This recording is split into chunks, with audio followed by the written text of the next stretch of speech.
Base na monitoring del Departamento de Salud, ya menoraya ang numero de mga pasyente ta admiti na ospital por causa na acute gastroenteritis o diarrhea. Na records del DOH, ya encansa na mas de 3,000 caso el ya admiti na 11 hospital na syudad desde el marzo este año hasta este mes de junio.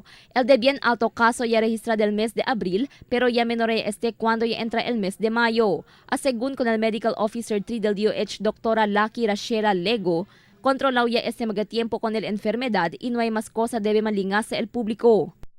So far, sa recent data natin, controlled na siya, going down na ang trend niya ng mga hospital cases natin and mga admitted cases.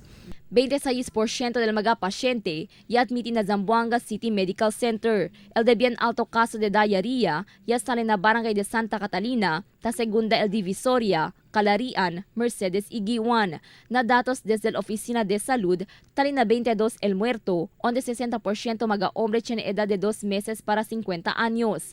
45% del muerte por causa na komplikasyon na otros enfermedad como el pneumonia, malnutrición, meningitis y otros pa. Ta continúa advertir el DOH na público para el propio limpieza na cuerpo y asegura que limpio el agua ta vivi y comida ta come. Uulit-ulitin po ng DOH as much as possible, wash hands properly. Tapos ang pinaka-importante dito ay ang pag-boil o pagpakulo ng tubig for 5 minutes kasi doon lang namamatay yung bacteria. May mga bacteria na nabubuhay, viruses at bacteria na nabubuhay pag less than 5 minutes yung pagbo-boil. So kung iinom tayo ng tubig, i-make sure natin na pakuluan siya. Again, environmental sanitation and self-hygiene.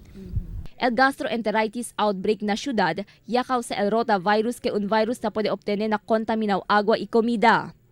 Crystal Almonia, Dateline Zamboanga.